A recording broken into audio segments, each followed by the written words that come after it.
Hello, good evening. आज हम retail में यूनिट नंबर 11 कवर करेंगे।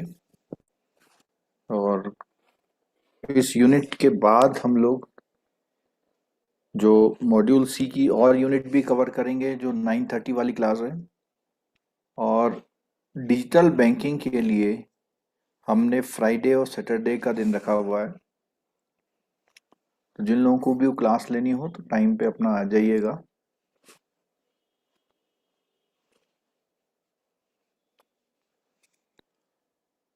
तो चलिए शुरू करते हैं टॉपिक को। लोग आने वाले हैं वो आते रहेंगे। Delivery channels in retail banking. तो रिटेल बैंकिंग को कस्टमर तक पहुंचाने के लिए कौन कौन से डिलीवरी चैनल यूज किए जाते हैं।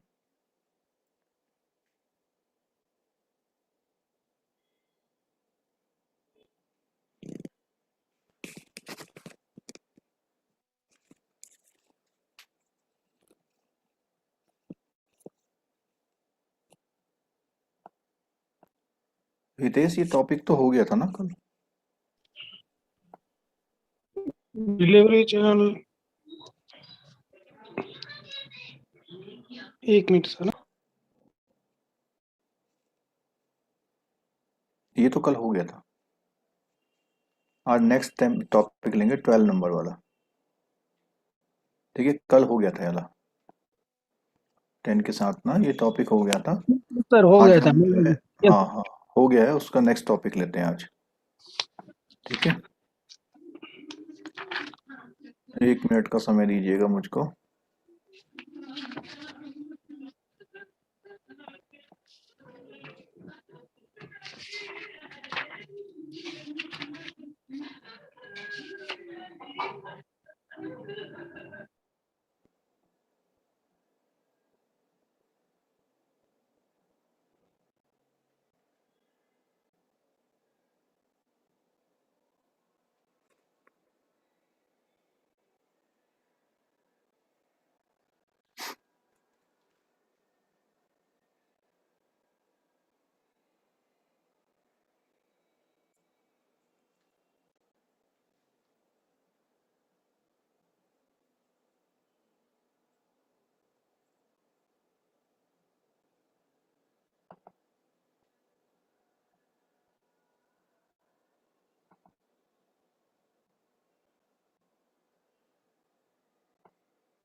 चलिए, आपकी स्क्रीन पर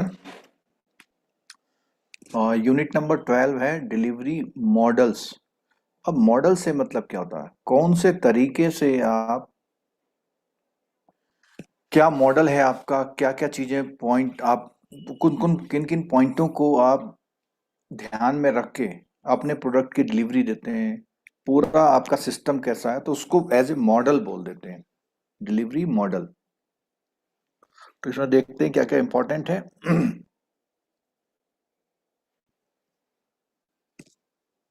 छोटे छोटे टॉपिक हैं, जल्दी जल्दी हो जाएंगे।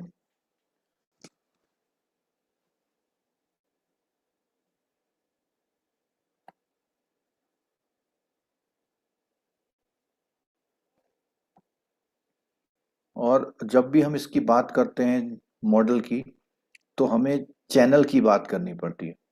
तो चैनल में हमारा internal customer, specialised marketing personal.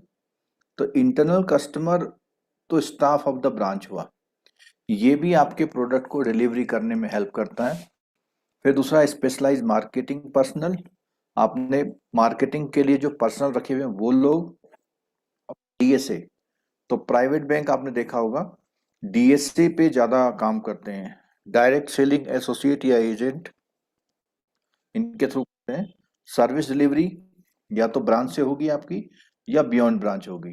तो ब्रांच के बाहर होगी तो डायरेक्ट सेलिंग एसोसिएट्स काम करेंगे, और अगर आपका जो ब्रांच से होगी तो ब्रांच के स्टाफ और वो काम करेंगे। ठीक है।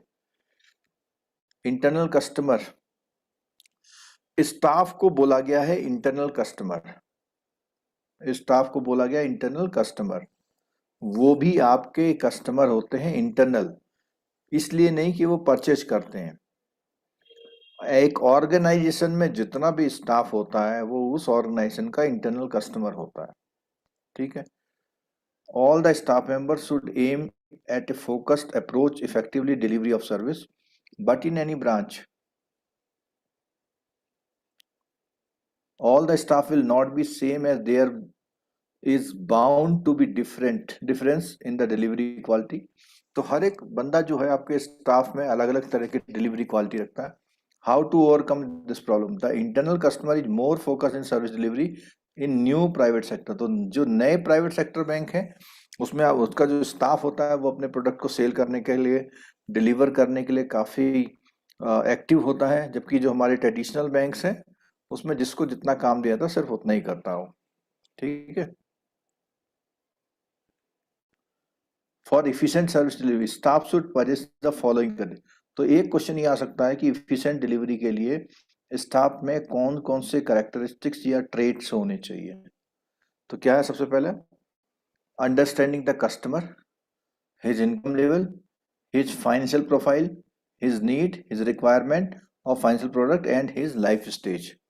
तो ये इन 5-6 बातों को ध्यान में रख के ही आप प्रॉपरली डिलीवरी कर सकते हैं।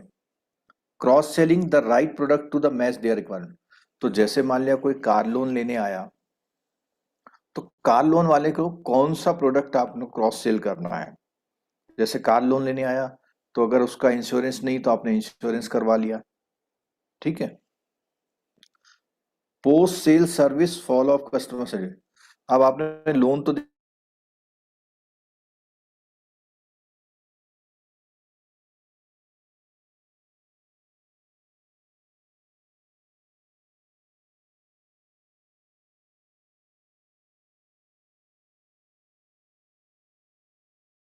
अपने आप को कस्टमर बन के जो जैसा कस्टमर फील कर सकता है वो अगर आप फील करेंगे तभी आप अच्छी सर्विस वो कर पाएंगे, तभी आप एम्पैथी, कस्टमर एम्पैथी को कर पाएंगे। Understanding the product feature, service prescription, conviction about the bank's product services for right selling and better product of the service delivery। और लास्ट है attitude of the customer service and the concept of the team in customer delivery. तो ये point आ सकता है कि कौन कौन सी characteristics और ट्रेड्स रिक्वायर्ड होती हैं एफिशिएंट सर्विस डिलीवरी के लिए। डेडिकेटेड मार्केट मैनेजर, तो आपके बैंक में कई सारे प्रोडक्ट ऐसे होते हैं जो जिनको काम ही ये दिया जाता है कि आपको मार्केटिंग करने हैं, और उसमें आजकल आपने देखा होगा specialist marketing manager, MBA marketing young, और उनको लिया जा रहा है। उनका काम है, जिससे एग्रीकल्चर में सबसे पहले स्टार्ट हुआ था, फिर उसके बाद में और भी जो है मार्केटिंग के लिए लोग लिए जा रहे हैं। ठीक है। The expectation from these officer are explain. तो जो नए आप ले रहे हैं तो उनके लिए उनके जो उनसे एक्सपेक्टेशन क्या है, मार्केटिंग इंटेलिजेंस होनी चाहिए। पोटेंशियल सोर्सिंग, अब पोटेंशियल सोर्सिंग से मतलब क्या है वो जो जैसे डेटा होता है, डेटा अवेलेबल कर पाए, लोगों की लिस्ट, लोगों से कांटेक्ट कर पाए, जब सोर्सिंग होगी पाएंगे। Product and service delivery presentation to the identify customer segment, right selling to the target targeted customer group, sales conversion होनी चाहिए। अब मार्केटिंग तो कर रहे हैं, बहुत जाते हैं, सुबह जाते हैं, लेकिन सेल भी तो होनी चाहिए। Closing the leads with sales, closing the leads with sales, compliance of promises made and confirming to the service delivery standard। तो जो भी प्रॉमिस मेड किया है वो बिल्कुल जो सर्विस डिलीवरी स्टैंडर्ड होते हैं उसको कंफर्म करने वाला होना चाहिए। Following up the operation department for effective process delivery. तो कई बार क्या होता है, जो आप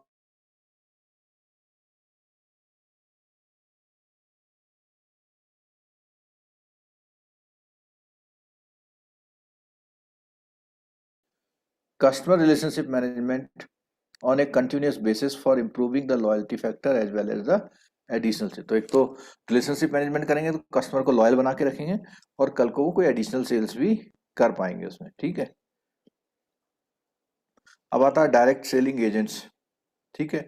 तो इसको दो नाम से जानते हैं, डायरेक्ट सेलिंग एसोसिएट्स या डायरेक्ट सेलिंग एजेंट्स, ठीक है।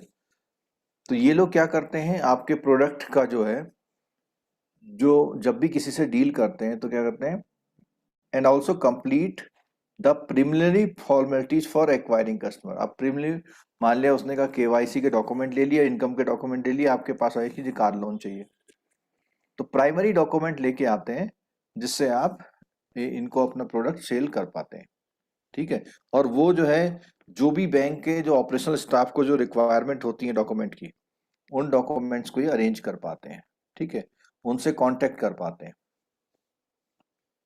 DSA positioned, DSA positioned across geographics will make the task easier to the banks। DSA are primarily engaged in the, पहले तो सबसे पहले क्रेडिट कार्ड और रिटेल लोन्स के लिए यूज होता था, आजकल जो है जितने भी प्रोडक्ट हैं सब में DSO का यूज करते हैं। But misselling by the DSA is rampant specially in the credit card space. तो वो मिस सेलिंग का मतलब वो सही से बताते नहीं, वो सिर्फ ये कहते हैं कि भाई क्रेडिट कार्ड आपको फ्री में मिल रहा है, लेकिन पता लगा 2 महीने बाद बिल आया तो उसमें कई सारे चार्ज लग गए। तो उससे क्या है, बदनामी भी बैंकों की हुई, और खासकर से क्रेडिट कार्ड में जब शुरू में हुआ था तो क्रेडिट कार्ड में सबसे ज्यादा हुआ था, ठीक है। Despite the lack of loyalty and accountability associated with direct selling agencies, new generation private sector banks seek this as the only way in which they can grow their scale of operation। तो कई बार क्या था, जो आपके ये direct selling agents हैं, जो भी आपके एसोसिएटेड हैं, तो उनमें लॉयल्टी और अकाउंटेबिलिटी का लैक था, वो लॉयल्टी और अकाउंटेबिलिटी से उतना काम नहीं करते थे। तो शुरू में ये बैंकों ने उन्हीं पे भरोसा करके काम शुरू किया था, ठीक है। Unmatched with the public sector bank. और पब्लिक सेक्टर बैंक का जो जो स्टाफ होता है, जो कस्टमर को बताता है, वो बिल्कुल ठीक बताता है, भले ही वो नाराज हो जाए, उसका प्रोडक्ट ले या नहीं ले, ठीक है। Private bank need feet on the street to sell and cross sell their product and the same is achieve through the DSAs। तो जो प्राइवेट बैंक होते हैं, need feet on the street to sell, यानी वो किसी को भी product को बेचने के लिए कुछ भी करते हैं वो, and cross sell their product. In case of the large private players whose more than 50% of the asset are sourced from the retail side, DSA play a vital role। तो DSA के लिए बोला हुआ यहाँ पे, वो डोर स्टेप बैंकिंग में वो कर पाए, प्राइवेट बैंक है, और अपने प्रोडक्ट को बेच पाए, भले ही वो वहां से थोड़ी उनको डिफेम हुई थी उनकी वजह से, लेकिन DSA उनके वहाँ जो है, जो डिलीवरी मॉडल है उनके वहाँ DSA का इंपॉर्टेंट है। Private banker implement sufficient checks and balance to keep DSA under check. अब DSA क्या काम कर रहा है, उसको उसके काम को चेक करने के लिए प्राइवेट बैंकों ने अपना सिस्टम बना रखा। आजकल बताऊं मैं, इतना तगड़ा ट्रैक होता है, जो अपने कस्टमर होते हैं मार्केटिंग वाले, एक एक सेकंड वो जहां जा रहे हैं उसकी ट्रैकिंग होती है। एक कस्टमर के पास गए, कितनी देर उससे बात हुई, इसकी ट्रैकिंग होती है। फिर वो जैसे ही वहां से बाहर निकलेंगे तो क्या क्या हुआ डेवलपमेंट उसी समय बताना होता है। तो इस तरह बहुत तगड़ी ट्रैकिंग है। तो उसी को बोला अंडर चेक, चेक में रखते हैं कि क्या कर रहे हैं वो लोग। ठीक है, bank outsource the at the end to end marketing function to the agency that in turn will engage people to for reaching the customer. By this the cost of delivery service would considerably reduce by the private bank. और उसी से क्या है, जब वो payroll पर तो होते नहीं है वो लोग, तो उनको कुछ इंसेंटिव कमीशन मिलता है, जो काम करते हैं उसी के अगेंस्ट में उनको इंसेंटिव वगैरह मिलता है। ठीक है, the compensation for DSA will basically depend on the volumes of business sourced। और डीएसए से उनको बेनिफिट होता है। By the DSA for sourcing business try to make some false promise in turn around time. जैसे कहता है बस sir आज दे दो कल आपका काम हो जाएगा, तो ये तो false date confirmation. DSA focus on the pure selling, pushing the product and effective marketing. तो जो मार्केटिंग होता है उसमें बहुत सारी एक्टिविटी होती है, सेलिंग उसका एक पार्ट होता है। तो वो केवल सेलिंग पे वो करते हैं कि बस मेरा किसी तरह प्रोडक्ट बिक जाए, उसके बाद देखा जाएगा। ठीक है, the classic case are mis selling card product and the लग के आया तो उसमें रेट ऑफ इंटरेस्ट जो था वो ज्यादा था। ठीक है, ultimately it would affect the bank and not the DSA. से तो वो डीएसए को कोई इफेक्ट नहीं पड़ेगा, इसका इफेक्ट किसमें पड़ेगा, बैंक में पड़ेगा, क्योंकि वो बैंक के वो एजेंट की तरह। Tie up with institutions, OEMs और डीलर। ठीक है, तो कई बार क्या होता है बैंक टाई अप करता है कई लोगों से, इंस्टीट्यूशन से टाई अप करता है। तो ये भी एक मॉडल है अपने प्रोडक्ट को डिलीवरी करने का। तो जब इंस्टीट्यूशन से टाई अप करेगा, किसी बिल्डर से टाई अप करेगा, तो वो वहां पर उसकी प्रोडक्ट की इंफॉर्मेशन वहां पर अवेलेबल हो जाएगी। Tie up with builders as preferred financier for the extending home loans, special concessions like waiver of processing charge।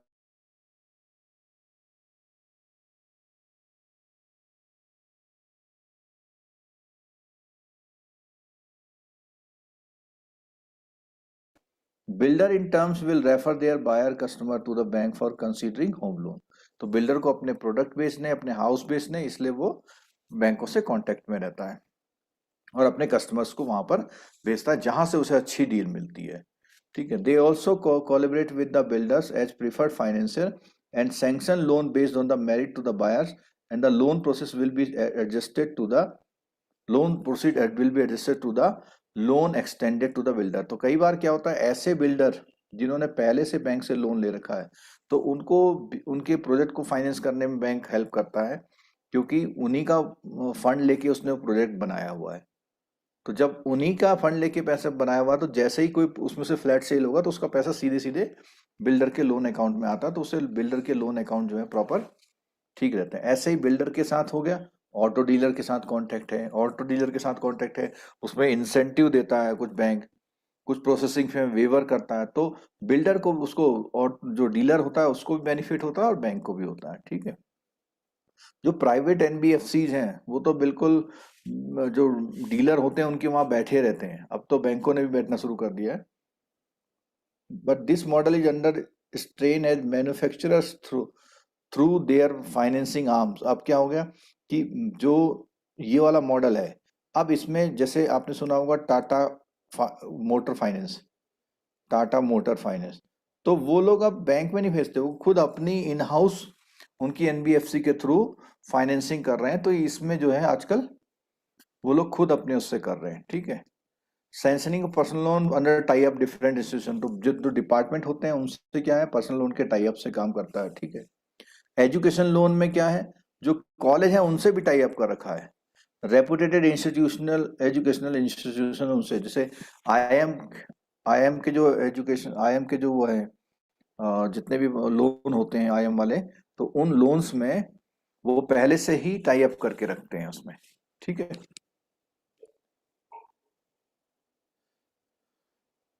और आजकल तो क्या है, जो ये मॉडल के लिए to achieve this the integrated customer relationship management programme should be in place of the bank. तो आजकल इसका ये चल रहा है। चलिए इसमें छोटे छोटे क्वेश्चन आंसर देख लेते हैं। Human intervention in the delivery of services are, delivery of the services are internal customer, specialised marketing, दे तीनों बताया था, तीनों आंसर इसका। The requirement for delivering effective service to the customers are, effective service delivering के लिए क्या requirement है? तो पहली बात थी कस्टमर को अंडरस्टैंड करना, उसके लेवल को अंडरस्टैंड करना, उसके फाइनेंशियल प्रोफाइल को अंडरस्टैंड करना, उसकी नीड्स को, उसकी रिक्वायरमेंट को। Selling and cross selling the right product match their, तो जो उनके रिक्वायरमेंट का प्रोडक्ट है उन्हीं को वो करना। पोस्ट सेल सर्विस, सर्विस के बाद उनको पूछना भाई ईएमआई सही से कट रही है नहीं कट रही, कोई प्रॉब्लम है, कस्टमर के साथ एम्पैथी रखना, तो ऑल ऑफ द अबव। ठीक है। थर्ड क्वेश्चन है tie up are entered, tie up are entered into the banks for bulk sale of the following assets, तो किसके लिए करते हैं? सभी चीजों के लिए टाई अप है आजकल तो, एजुकेशन, पर्सनल, ऑटो और home loan. What is the risk associated with the DSA marketing model? तो हमने बताया था रेपुटेशन का होता है, बैंक की जो अपनी क्रेडिट होती है, बैंक की जो अपनी पहचान होती है, वो इनकी वजह से बदनामी मिलती है, तो इसलिए जो है डीएसए एक रिस्क प्रोन एरिया है इसमें। ठीक है, चलिए अब जो है उसके बाद नेक्स्ट टॉपिक लेते हैं।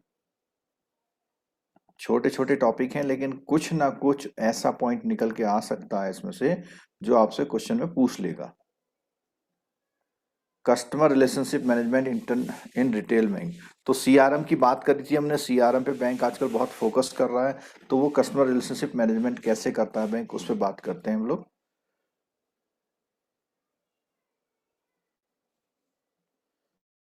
टॉपिक शेयर कर देता हूँ, ये देखिए आपकी स्क्रीन पर आ गया होगा। तब तक मैं देखता हूँ कोई क्वेश्चन तो नहीं है आपका कोई। छोटा सा यूनिट है ये भी, जल्दी से इसको कर लेते हैं। तो इंट्रोडक्शन की अगर बात करते हैं तो कस्टमर रिलेशनशिप मैनेजमेंट बहुत ज़रूरी हो गया है। कस्टमर के साथ बढ़िया रिलेशन बना के रखना, उनकी रिक्वायरमेंट, उनकी नीड के अकॉर्डिंग काम करना, उनको फैसिलिटेट करना, और ज़्यादा से ज़्यादा उनकी रिक्वायरमेंट अगर आपको पता लगेगी तो वो पता लग सकती है आपके कस्टमर रिलेशनशिप मैनेजर के थ्रू, जो उनको प्रॉपरली कांटेक्ट में रखते हैं। तो क्या बोल रहा है, a primary objective of CRM is to provide the entire organisation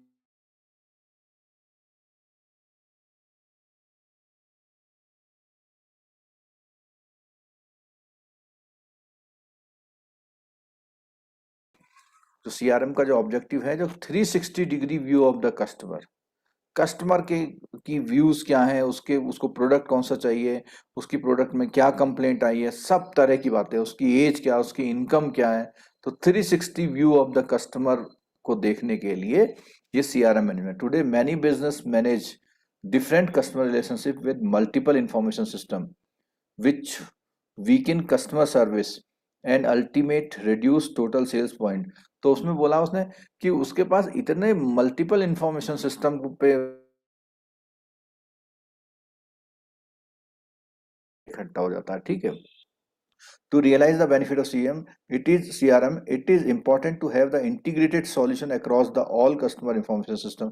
तो जितने भी कस्टमर इंफॉर्मेशन सिस्टम है, जैसे लोन का उसका अलग डिटेल चल रहा है, सेविंग बैंक का उसका अलग डिटेल चल रहा है, तो वो क्या इंटीग्रेट रखना है, एक ही जगह पे सारी इंफॉर्मेशन रखना।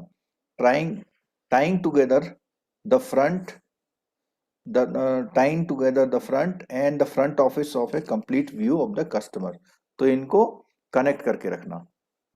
Customer relationship management in the terms of that refers practices, strategies, and technologies the company use to manage and analyze customer interaction and data throughout the customer life cycle with the goal of improving business relationship with the customer, assisting in customer retention and driving। तो यहाँ पर इसमें जो बात बताई, एक तो उसने बिजनेस रिलेशनशिप को इम्प्रूव करना बताया, दूसरा बताया उसने assisting in customer retention and driving sales growth. तो ये चीज करने के लिए कस्टमर रिलेशनशिप मैनेजमेंट होगा। और अगर हम इसमें बात करें रिटेल बैंकिंग में, तो सीआरएम का जो 3 एलिमेंट है, एक तो कस्टमर है, एक उसके साथ रिलेशनशिप है, और एक है उसके साथ उस रिलेशनशिप का मैनेजमेंट। ठीक है, तो 3 फैक्टर है यहाँ पे, सीआरएम में 3 फैक्टर हो गए। Relationship relationship with the customer means the service quality of the bank should match the customer expectation in total and result in total satisfaction of the customer। तो कस्टमर की जो expectation है उसी के according उसको service quality देना और उससे उसको टोटल सेटिस्फेक्शन मिले उसको. It additionally emphasizes that the total needs spectrum of the customers should be addressed and service delivery should result in the absolute satisfaction of the customer. Relationship management is basically having 360-degree view of the customer, their profile, dynamically tracking their requirement. अब dynamically trekking क्या मतलब, ऐसा नहीं कि आज पता लगा कि आज उसको कार चाहिए तो आज उसको कार चाहिए, आगे उसको क्या चाहिए, डायनामिकली ट्रैकिंग उसकी requirement. Offering matching product and services, cross selling relevant product to his changing needs and keeping him happy forever. Let us see the कौन कौन से डायनामिक्स हैं. तो बेसिकली इसने बोला डायनामिकली ट्रैकिंग रिक्वायरमेंट है ये. तो डायनामिक में क्या बोलता है, objective of good CRM are aimed to build long-term profitable relationship with specific customer through the better understanding of customer in order to develop close relationship, offer optimal product and service on a dynamic basis, achieve life time value from the customer. तो इतना मतलब बड़ा काम है. Dynamic का मतलब ये हुआ उसे कंटिन्यूअस उसकी रिक्वायरमेंट को समझना, स्पेसिफिक कस्टमर की रिक्वायरमेंट को समझना और उसको डायनामिक बेसिस पे लाइफ टाइम वैल्यू कस्टमर बनाना एक तरह से. ठीक है. This would be achieved by the systematic and technology oriented process and models. The purpose of CRM is to increase the share of wallet of the customer with the bank's service and increase their pre-customer profitability of the bank. This stage, अब इसमें कुछ है stages हैं. जैसे customer में बोला CRM to increase the share of wallet. wallet का मतलब आपका पैसा बढ़े उसका, ठीक है, of the customer with the bank service and increase the pre-customer profitability of the banks. The stages involve in the CRM. तो कौन कौन सी स्टेजेस हैं. सबसे पहला बोला customer centricity, get the whole staff member on board. Customer centricity, get the whole staff member on board. Capturing the customers profile through a technology. तो customer के profile को एक्वायर करना. Create 360 view of the customer, dissecting the profiles into the common information bucket. अब dissecting का मतलब क्या होता है, उसके प्रोफाइल को अलग अलग पार्ट में वो करके उसकी रिक्वायरमेंट के हिसाब से अलग अलग बकेट में रखना. Designing suitable products and service to cater this the different information, cater to the different information bucket. तो जो भी डिफरेंट इंफॉर्मेशन हमने गैदर की उसके अकॉर्डिंग उसके लिए सुटेबल प्रोडक्ट को डिजाइन करना. ऑफरिंग द प्रोडक्ट को ऑफर करना and service to the targeted and segmented customer from the information bucket with the right pricing. तो यहाँ पे जब उसको आप टारगेटेड सेगमेंट से आप कस्टमर्स को उठाएंगे तो उनके लिए राइट प्राइसिंग भी करना है. Providing the right sales and service process to achieve total customer satisfaction. Minimise response time to the customer की जो इंक्वायरी तुरंत उसको जल्दी से जवाब, पता लगा आज उसने पूछा 3 दिन बाद हम बता पा रहे हैं उसको, तब तक उसने दूसरे बैंक से ले लिया. Tracking the customer information on a dynamic basis to design a new product and services to meet the changing dynamics of the customer. Dynamic को तो ये सारी चीजें उसकी चेंज होती जाती हैं, तो उसके डायनामिक्स पे पकड़ रखना अपनी. ठीक है. Establish healthy customer relationship based on the comprehensive customer profile. अब यहाँ पे एक पॉइंट बोला, customer optimization is essence of the CRM and can be address through 3 dimension. तो कस्टमर की जो इसेंस है, जो CRM एसेंस है, एसेंस ऑफ द CRM, वो कस्टमर को ऑप्टिमाइजेशन पे ले जाना, ज्यादा से ज्यादा क्या करना. तो उसमें can be address through the 3 dimension. पहला क्या है, acquisition of new customer who are immediately profitable to the bank. Retention existing customer,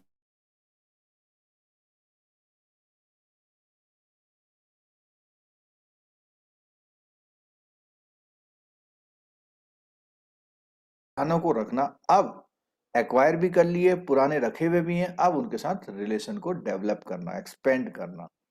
with the bank encouraging more purchases and shifting the less profitable customer to lower cost delivery channel. तो इससे क्या होगा, आपका cost delivery channel जो होगा वो उसका cost जो होगा डिलीवरी चैनल का वो कम होगा। ठीक है। वाई सी आर एम में, अब वाई सी आर एम में भाई आजकल जो है जितने भी डेवलपमेंट हो रहे हैं, नया जो सिस्टम आ गया, तो उन पॉइंटों को ध्यान में रख के सीआरएम की नीड है। लेकिन इसका जो थ्योरेटिकल आंसर होगा, जो थ्योरेटिकल आंसर होगा उसमें क्या है, but the following needs of the bank for implementation of CRM program will answer the above question.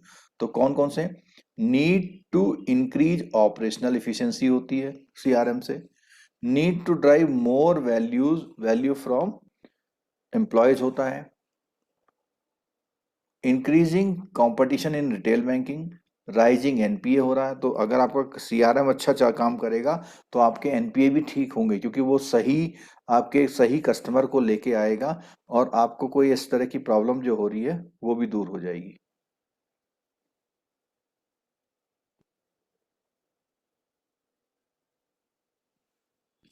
Increasing importance of fee based income, delivery channel efficacy, application of technology.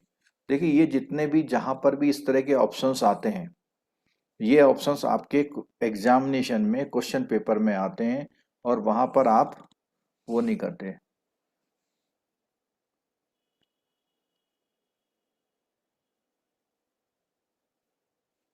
एक question पूछ रहे हैं YouTube में, नीतू सैनी पूछ रही है कि उस दिन तो क्लास नहीं चलेगी ना।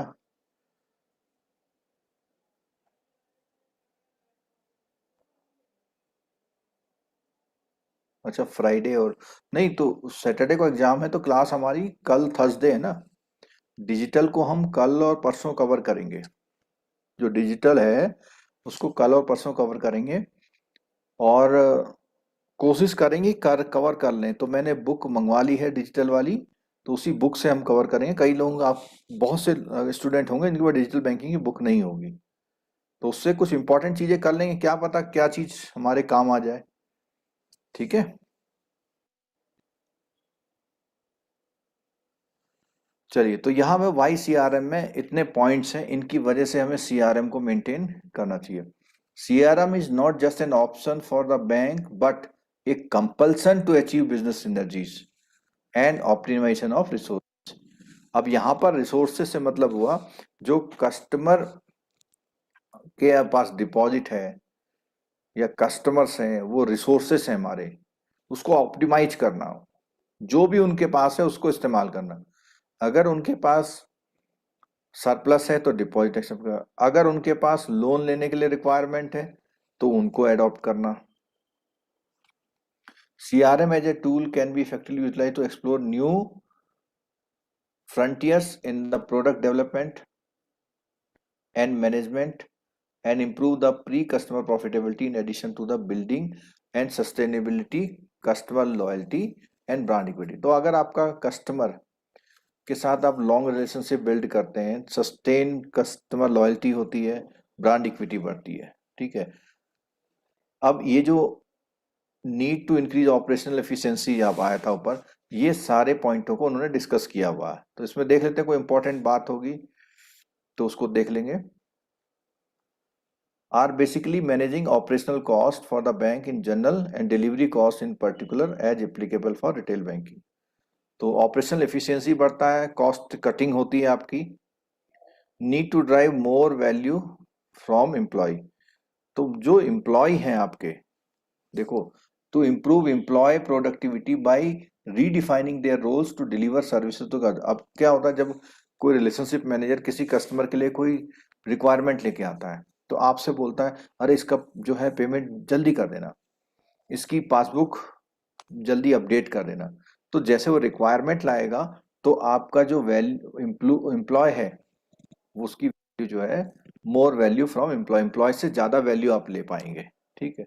The steps, the spate of the retirement through VRS and superannuation has necessitated bank to go very aggressive in technology implementation and the reduced manpower। तो अब जब मैन पावर रिड्यूस हो गई तो टेक्नोलॉजी पे वो होना पड़ा उसे बेस। जब टेक्नोलॉजी पे बेस हुआ तो उस समय पे उसने जो है सीआरएम को यूज किया। Employee value is increase by deploying them in marketing. तो एम्प्लॉय की वैल्यू कैसे इंक्रीज, उसको डिप्लॉय करना मार्केटिंग में, एंड फॉर क्रॉस सेलिंग के लिए डिप्लॉय करना, better business values and volumes. Customer value is a derivative of employees output. अब देखो, एम्प्लॉय का जो आउटपुट होता है एंड प्री कस्टमर प्रॉफिटेबिलिटी होती है, उसी से क्या होता है, कस्टमर वैल्यू क्रिएट होती है। Effective CRM solution would improve the quality of output by employee and would improve the overall employee productivity. Increasing competition in retail banking, तो ये तो पता ही है आपको। A good CRM program help the bank to achieve the above objective। कौन कौन सी improving, increase competition हो गया है इसमें आजकल। Achieving this, customer orientation is their top most priority and they implemented a whole range of activity in product development, process efficiency, delivery channel, pricing, and value addition to the acquire, retain, and improve their customer base. Rising NPA through retail banking is an attractive revenue model for the banks, and it has its inherent risks। मतलब इस loan दोगे तो उसमें risk होगा। In managing the business, sensitive retail products like credit card, personal loan are basically unsecured and susceptible to become NPA। तो इन्हीं में ज्यादा NPA होता है। In fact, some private banks are experiencing huge delinquency in this segment। मतलब कुछ बैंकों में इसमें बहुत लोन NPA हो रहे हैं, which made them to switch their strategies from aggressive to the watch mode। मतलब अब वो ज्यादा एग्रेसिव ना होकर थोड़ा इंतजार कर रहे हैं। And also shrinking their retail assets expansion. Some public sector banks also experiencing rising NPA mainly in the home loans segment due to default and delinquency. तो यहाँ पर राइजिंग एनपीए की वजह से भी कस्टमर रिकवरी का सीआरएम का management जो है जरूरी हो गया है। Though credit scoring model are adopted while assessing the credit card limits, loan limits, the NPA phenomenon happens in spite of this। CRM help to track customer and follow up the। तो वो CRM के through customer से contact करके recovery में भी help कर, उनको थोड़ा मोटिवेट करके, उनको गाइड करके। फी बेस्ड इनकम इंक्रीज करना, तो कुछ और एडिशनल काम, जैसे उसने क्या करा, थर्ड पार्टी डिस्ट्रीब्यूशन है, थर्ड पार्टी के जो प्रोडक्ट हैं, मार्केटिंग ऑफ इंश्योरेंस है, म्यूचुअल फंड है, तो ये भी आपके सीआरएम से ही गोल्ड कॉइन को सेल करना, सोवरेन गोल्ड बॉन्ड आया था उसको सेल करना, इस तरह। Delivery channel efficacy, different channels both physical and remote are offered to the customer for enhancing their experience and derive satisfaction from channel experienced। तो जो डिलीवरी के चैनल हैं उनको मैक्सिमाइम यूज कराना, ज्यादा से ज्यादा यूज कराना, तो वो भी सीआरएम के थ्रू हो पाया। एप्लीकेशन ऑफ टेक्नोलॉजी, अब से सीबीएस आ गया है, मोबाइल बैंकिंग, इंटरनेट बैंकिंग सब आ गया। तो bank in order to optimize profit have to leverage technology to maximize business through a structured approach, customer mining and cross. Customer mining का मतलब कस्टमरों को ढूंढ ढूंढ के लाना और उनको क्रॉस सेल करना। तो CRM solution enables this through application of technology. तो टेक्नोलॉजी का ही यूज करके सीआरएम जो है इसको कर पाया है। ठीक है। Implementation aspect of CRM in banks. How does CRM work. CRM कैसे मिल रहा है। CRM system are designed to compile information on customer across different channel or point of contact between the customer and the bank। तो दो बातें बोली उसने, एक तो इंफॉर्मेशन को कंपाइल करना, सीआरएम का जो सिस्टम है, और दूसरा क्या है, कस्टमर और बैंक का contact banana, which could include the bank's website, telephone, live chat, direct mail, marketing material। CRM system can also give details on customer personal information, purchase history, buying. तो ये सारी हिस्ट्री जो है, जो CRM है, वो वहां से मार्केट से कंपाइल करता है उस इंफॉर्मेशन को और बैंक से उसका सीधा कांटेक्ट बनाता है। तो सीआरएम का बेसिक वर्क हो गया। Security concern of CRM. अब सब कुछ हो रहा है यहाँ पे। With the growth of the internet and related technology, customers are concerned over the privacy and safety of their personal information। तो यहाँ पर एक बात आ रही है कि कस्टमर की जो पर्सनल इंफॉर्मेशन वो लेके आता है उसकी सेफ्टी भी करना एक कंसर्न है। ठीक है। Therefore business need to ensure that storage और analytical analysis of the customer data must have the highest level of protection against cyber criminal. तो उनका डेटा, वैसे इसमें देखो जो सीआरएम वाले लोग होते हैं वो डेटा को मिस सेल भी करते हैं, किसी को अपने दोस्तों को सेल कर देते हैं। पता लगा आपने किसी को कार लोन दिया तो दोस्त को नंबर देते हैं कि देख यार ये इसको एक और चीज चाहिए जो आपके पास नहीं है, जो आप प्रोडक्ट प्रोवाइड नहीं करते, वो अपने दोस्त को नंबर देता है। पता लगा कल को उसे फोन आता है कि भैया ब्रॉडबैंड लगा लो। इस तरह से फीचर ऑफ सीआरएम सॉफ्टवेयर। अब सीआरएम के लिए सॉफ्टवेयर की बात हो रही, तो अभी हमने ऊपर पढ़ा था कि वो कई सारे उनके इंफॉर्मेशन पॉइंट होते हैं, तो उसको क्या बोलता है, consolidate customer information and document into single CRM database. तो सीआरएम का ही काम है। The other main function of this software include recording various customer interaction. अब इसमें क्या है देखो, सीआरएम में एक एक मेल, एक एक फोन कॉल, व्हाट्सएप चैट, सब उसका एक जगह स्टोर होता है। तो किस किस तरह की बात करता है, कैसे करता है, क्या चाहिए, कब चाहिए, उसे डिसीजन ले पाते हैं। Automating various workflow process such as task, calendar alerts. तो उसी के अकॉर्डिंग जब जो इंफॉर्मेशन है आपकी, उन्हीं के अकॉर्डिंग उसकी जो उसने कहा, सपोज कीजिए कि मैं आफ्टर 1 ईयर में कार लूंगा, तो सीआरएम में पहले से डाल देंगे कि आफ्टर 1 ईयर से कार चाहिए, तो जैसे टाइम पे कॉल हो जाए। And giving managers the ability to track performance and productivity based on information logged within the system. ठीक है, जो भी इंफॉर्मेशन है उसके बेस पे। कॉमन फीचर क्या होते हैं, ये क्वेश्चन आ सकता है आपका। सीआरएम सॉफ्टवेयर के कॉमन फीचर क्वेश्चन आपका कल आ सकता है। कल मीन्स जो एग्जाम है आपका। तो पहला क्या था, मार्केटिंग ऑटोमेशन। तो मार्केटिंग ऑटोमेट हो जाए। For example, as sales prospect come into the system, यानी कुछ सेल होने की इंफॉर्मेशन, यानी कि एक डेटा आया, the system might automatically send them marketing material. अपने आप वो, जैसे ही वो कोई 18 साल का हुआ तो ऑटोमेटिकली उसे मेल जाने लग गई। 18 साल का मतलब बाइक ले लो, एजुकेशन के लिए, टिपिकली वाई ईमेल और social media, with the goal of turning a sales lead into the full fledged customer. तो जो लीड थी, जो इंफॉर्मेशन थी, उसको फुल फ्लैज कस्टमर बना रही है। सेल्स फोर्स का automation, also known as Salesforce management, Salesforce automation is meant to prevent duplicate effort between sales। अब क्या होता है डुप्लीकेट एफर्ट, आपके वहाँ 5 स्टाफ हैं, पांचों स्टाफ उस कस्टमर से बोल रहे हो कार लोन ले लो, कार लोन ले लो, पर लगा उसे कार लोन लेना ही है। तो सीआरएम में क्या होगा कि आपका सेल्स फोर्स, पांचों लोग एक ही काम नहीं करेंगे। उसे पता है कि हाँ ए स्टाफ ने वो कॉल कर ली है, अब मेरे को ये कॉल नहीं करनी है। A CRM system can help achieve this by automatically tracking all contact and follow up between both sides कि उसमें क्या चल रहा है, follow up. Contact center automation.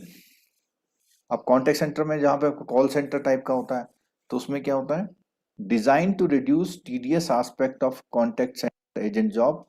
Contact center automation might include pre recorded audio. अब उसमें क्या होता है, जैसे ही कस्टमर आता है उसने कहता है कि मेरा फोन करता है कि मेरा जो है एटीएम हैक हो गया, मुझे क्या करना है, तो पता लगा पहले से मैसेज बना रखा है कि आप इस नंबर पे तुरंत कॉल कॉल करके अपने कार्ड को हॉट करिए और ब्रांच में एक रिटर्न रिक्वेस्ट दे दीजिए और टच में रहिए। तो ये प्री रिकॉर्डेड है। Various software tools that integrate with the agent's desktop tools can handle customer request in order to cut down the time of the call। तो क्या होता है, जो आपका डायरेक्ट ऐसे सॉफ्टवेयर बने हुए हैं जो एजेंट्स का डेस्कटॉप इंटीग्रेट कर देते हैं यानी कुछ काम जब वो वहाँ इनपुट करता है तो ऑटोमेटिकली यहाँ पिकअप हो जाते हैं। SBI introduce the artificial intelligence banking platform known as SBI intelligence assistant, SIA. SIA has reportedly been set up to handle nearly 10,000 inquiry per second, 864 in a day. तो कितना काम हो जाएगा, which is nearly 25% of the queries processed by Google every day. मतलब SBI की इतनी query, तो जो SBI इंटेलिजेंस असिस्टेंट है तो वो गूगल की क्वेरी का 25% डील करता है। जियो लोकेशन टेक्नोलॉजी एंड लोकेशन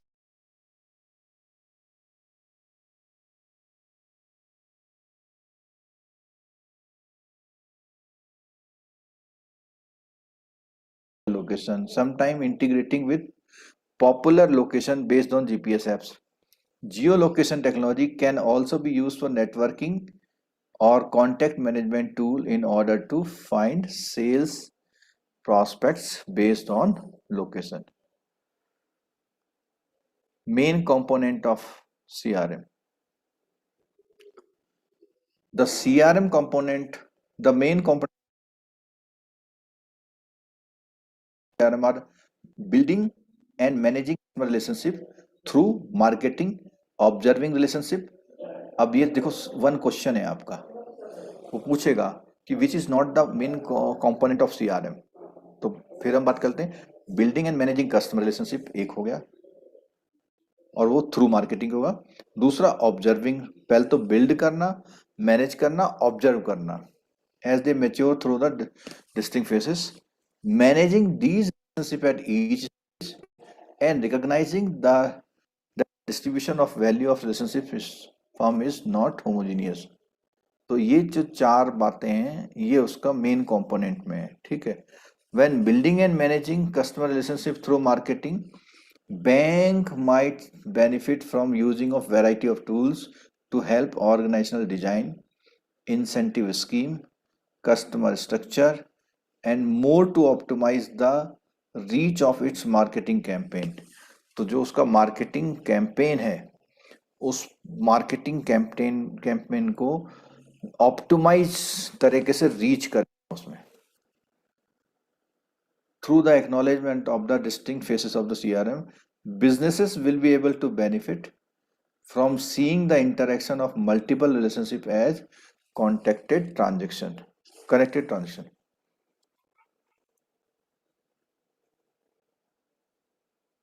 इसमें कुछ ऐसी चीज मैं देखने की कोशिश कर रहा हूं जो आपको क्वेश्चन में पूछ सकता है ना।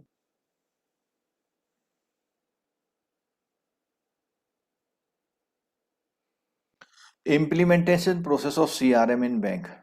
तो इम्प्लीमेंटेशन प्रोसेस में उसने बोला the process of implementation is tough one because of the different nature of business process structure, organization structure and technology structure and architecture, to name a few. तो अब उसमें कौन कौन से, तो उसने बोला कौन कौन से इम्प्लीमेंटेशन प्रोसेस हैं सीआरएम में। तो उसने सबसे पहले लिया business process. The evaluation of the current business process is essential to determine the nature of product the bank wants to offer and the way it wants to develop its customer portfolio. The orientation and the description of the business processes is key requirement for the customization of CRM solution for the particular bank. तो जो implementation process में होगा सबसे पहले वो बात करता है करंट बिजनेस प्रोसेसेस को, जो करंट बिजनेस प्रोसेसेस है उसकी बात करता है सबसे पहले इम्प्लीमेंटेशन करने के लिए। उसके बाद इंफॉर्मेशन प्रोसेस, ये पहला वाला जो है कि उस बैंक का जो करंट बिजनेस प्रोसेस कैसा है, उसके प्रोडक्ट कैसे हैं, तो उन चीजों को लेके वो बिजनेस प्रोसेस पे बात करता है। सेकंड है इंफॉर्मेशन प्रोसेस। तो इंफॉर्मेशन प्रोसेस में देखिए क्या है, this involves the analysis of the existing information processes which the bank is currently working, the integration of these in the CRM system and the suitable restructuring is essential for the implementation of the CRM system of the bank. तो सबसे पहले उसने बोला इस condition में वो information का जो एग्जिस्टिंग प्रोसेस है उसको एनालाइज करता है और एनालाइज करने के बाद उस इंफॉर्मेशन प्रोसेस में जो इम्प्रूवमेंट करने होते हैं उसके बाद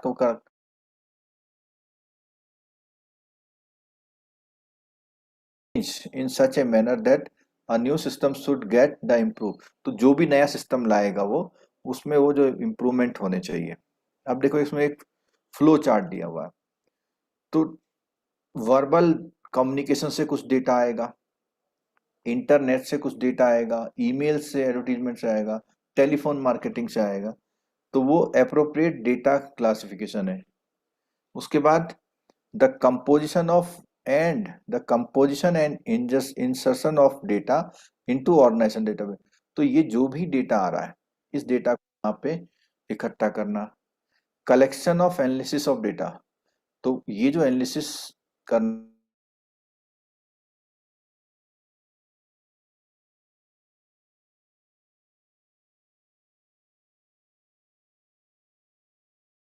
के लिए, मार्केटिंग के लिए और मैनेजमेंट के लिए।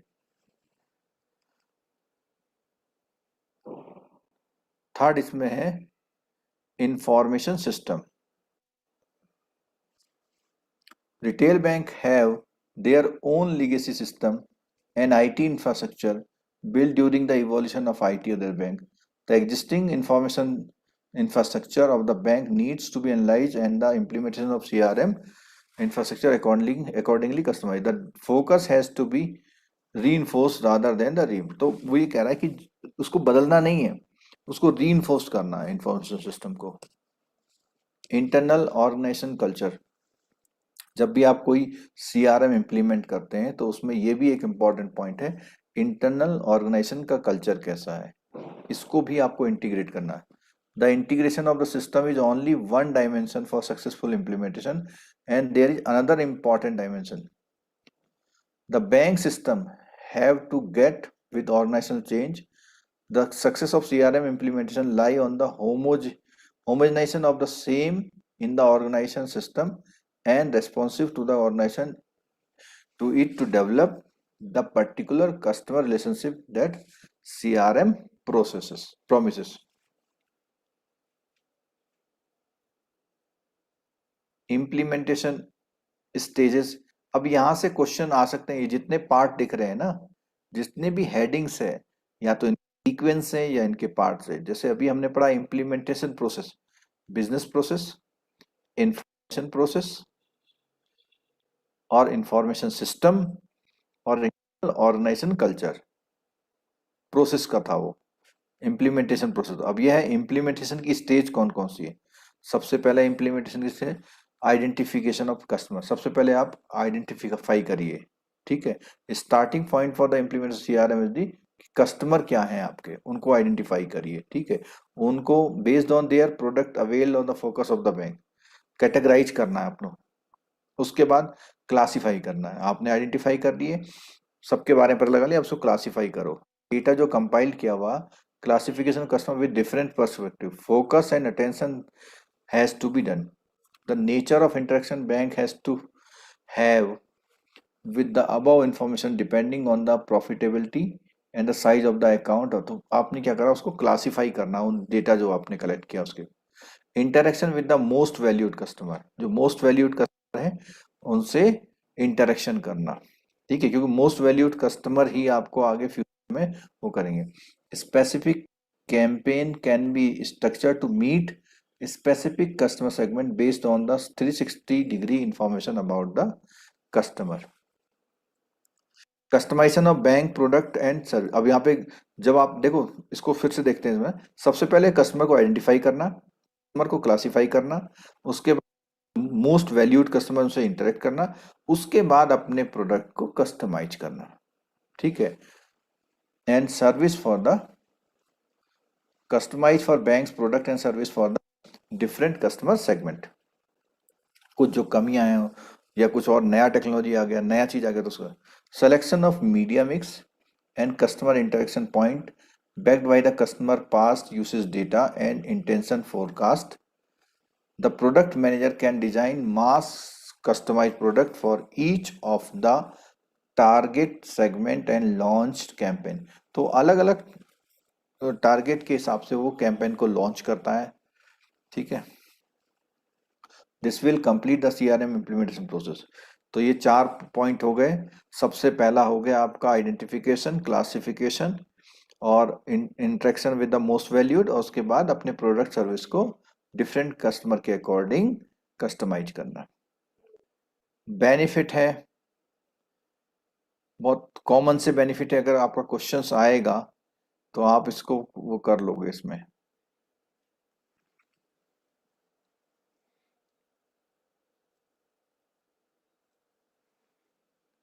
Impact on CRM on customer, तो ये माना जाता है कि जैसे ही सीआरएम जो इम्प्लीमेंट होता है तो कस्टमरों का सेटिस्फेक्शन पर क्या इम्पैक्ट, तो बेसिकली माना जाता है कि अच्छा होता है, ठीक है।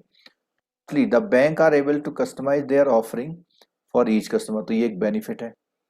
By accumulating information across customer interaction and processing this information, चीज आपको नहीं मालूम हो पा रही थी तो इस इंफॉर्मेशन से आपको मिल जाती है, तो आप क्या करते हैं, कस्टमाइज ऑफरिंग करते हैं, उसके अकॉर्डिंग प्रोडक्ट बनाते हैं। CRM applications has help bank customize their offering to suit the individual taste for their customer, तो जैसा कस्टमर को चाहिए वैसा प्रोडक्ट आप बना पाते हैं। It enhances the perceived quality of the, अब परसीव्ड क्वालिटी का मतलब समझिएगा, परसीव्ड क्वालिटी और आपके द्वारा जो क्वालिटी बनाई गई होती है उनके गैप को उनके बीच में जो डिफरेंस होता है उसको हम बोलते हैं गैप, उसको हम बोलते हैं गैप। और इस गैप को नहीं होने देना है, इसीलिए ये सीआरएम का जो है यूज किया जाता है।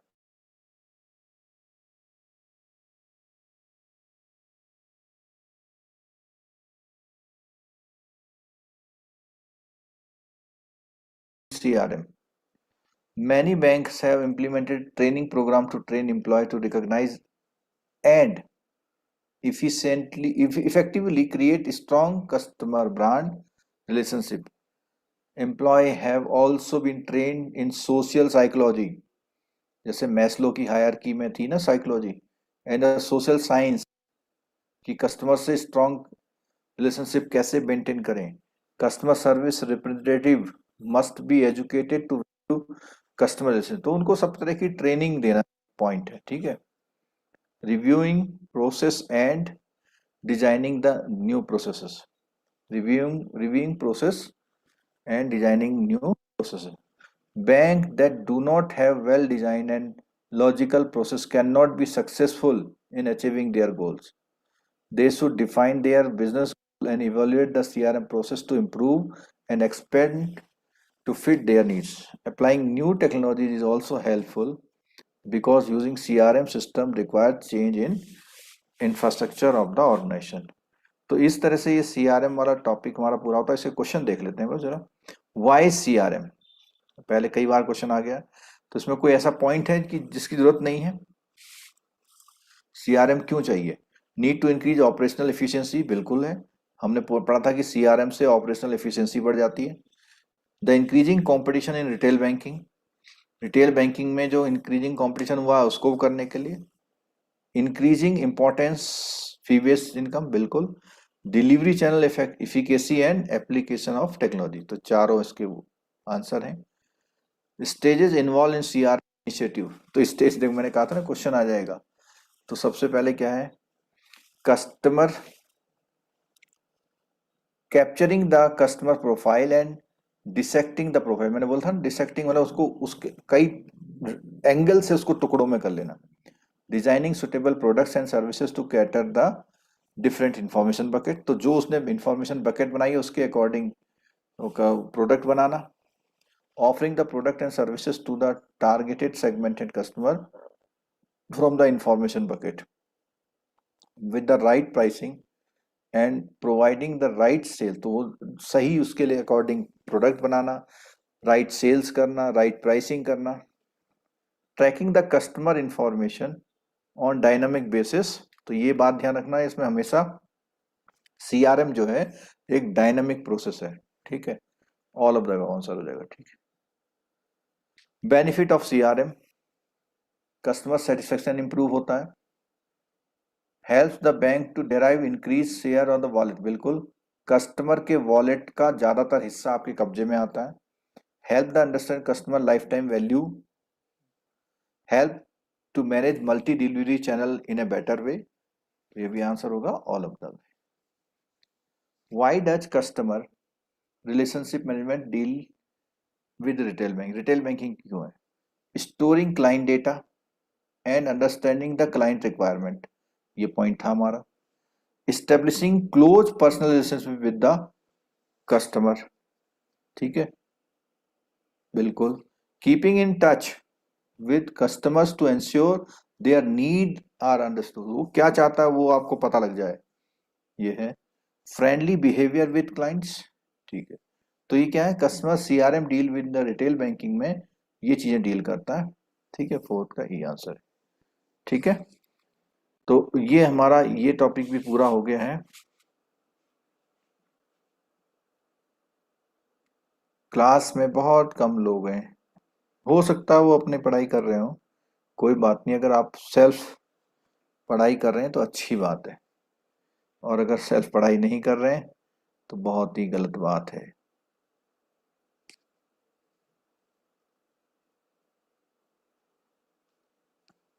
ठीक है, इसकी 2 यूनिट जो है हम जो 2 यूनिट हम 9:30 वाली क्लास में कवर करेंगे, ठीक है। और मैंने कल से बता दिया डिजिटल बैंकिंग का हम कवर करेंगे, जिसके पास बुक नहीं है उसको काफी हेल्प हो सकती है। तो ये टॉपिक बहुत टफ से तो नहीं है, लेकिन एक बार सामने से गुजर जाएं तो 10 क्वेश्चन आपके बढ़ाएंगे डेफिनेटली, देख लेना, ये बात आप ध्यान रखेंगे। बहुत कम लोग देख रहे हैं क्लास, लेकिन जो देख रहे हैं और एग्जाम देने जाएंगे वही इसको समझ पाएंगे कि क्या हम पढ़ रहे हैं, नहीं है। और बाकी जो जो आपको टाइम मिल रहा है उसके अकॉर्डिंग आप ट्राई कीजिएगा ज्यादा से ज्यादा पढ़ने की, ठीक है। तो यहाँ पर हम लोग नेक्स्ट जो है क्लास का टाइम लिख देते हैं 9:30। हर्षिता थैंक यू लोगों को ये कहने के लिए कि लाइक कीजिए।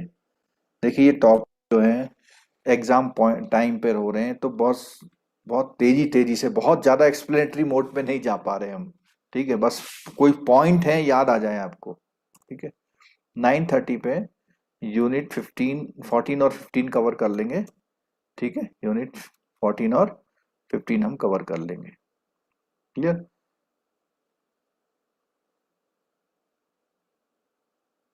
एक इम्पॉर्टेंट क्लास भी हम लेंगे थोड़ा उसके सरफेसी वगैरह के लिए बताने के लिए, जो रिकवरी वाला जो पोर्शन है ना, उसमें से काफी क्वेश्चंस आते हैं।